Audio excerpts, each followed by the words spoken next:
Bagi teman-teman yang lahir dan besar di kota, tanaman yang satu ini mungkin tidak begitu familiar.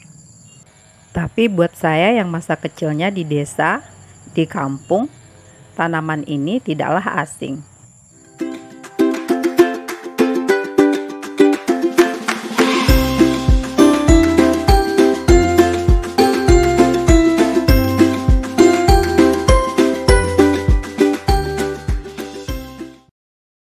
Assalamualaikum. Hai, ketemu lagi di Yuk Belajar Nama Ilmiah.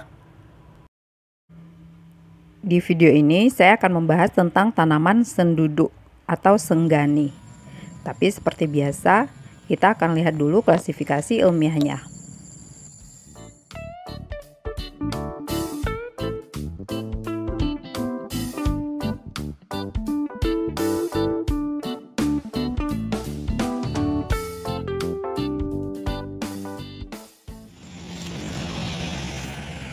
Senduduk atau senggani, atau kalau teman-teman di daerah Sunda menyebutnya rendong, merupakan tanaman perdu.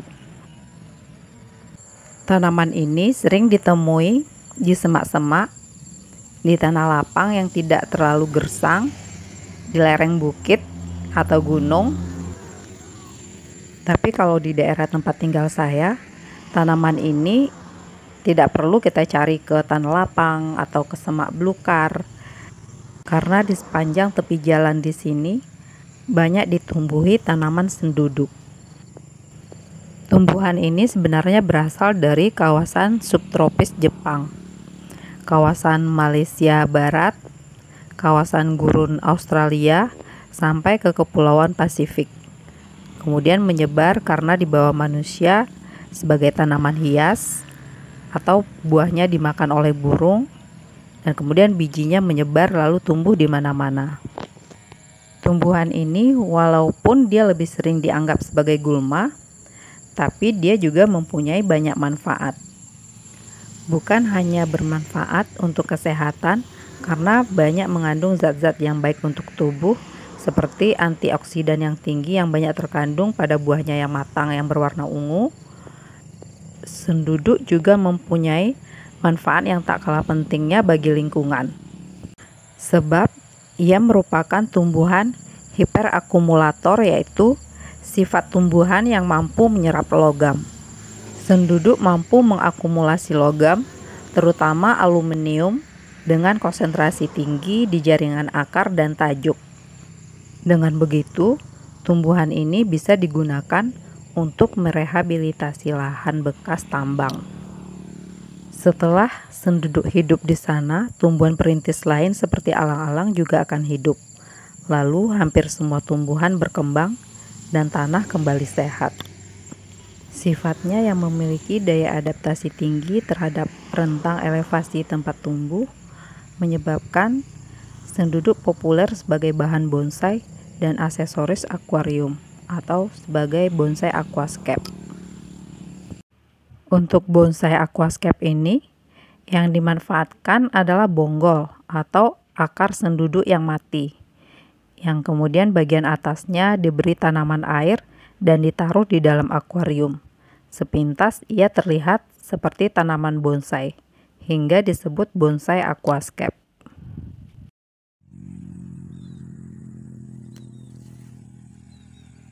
Di kampung saya, daun-daun mudanya atau pucuk daun senduduk ini biasa digunakan untuk penghilang pahit pada daun pepaya.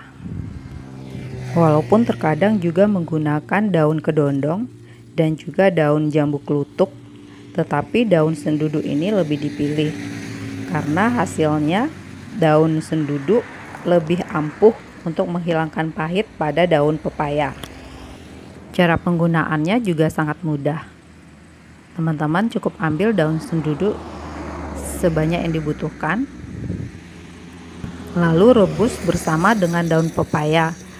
Tunggu sampai daun pepayanya empuk atau benar-benar sudah matang, sebab kalau kurang matang, rasa pahitnya tidak akan hilang. Setelah itu, angkat, lalu bilas dengan air bersih.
Oh ya, terkadang nenek saya juga menggunakan pucuk daun senduduk ini pada saat menggulai ikan hiu. Pucuk daun senduduk ini diambil dan dimasak langsung bersamaan dengan ikannya. Dan jangan sampai keliru juga dengan tanaman ini. Sebab kalau yang ini adalah senduduk bulu. Sekilas mereka memang terlihat sama, sebab memang masih dalam satu famili Melastomataceae.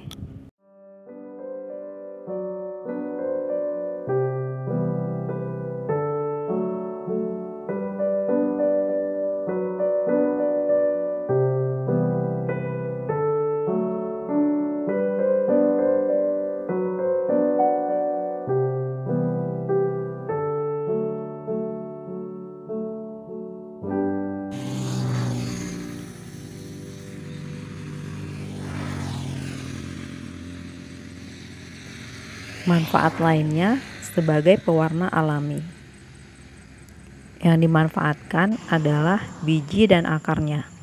Kalau bijinya dapat menghasilkan warna hitam, sedang akarnya akan menghasilkan warna merah jambu.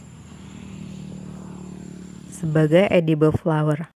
Di Thailand, di restoran-restoran mewahnya, bunga senggani atau senduduk ini sering digunakan sebagai garnish makanan bersama dengan bunga lainnya.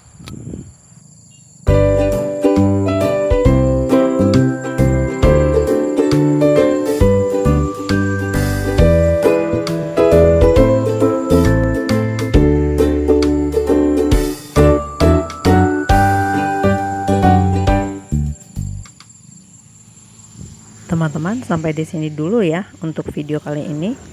Dan semoga bermanfaat. Dah.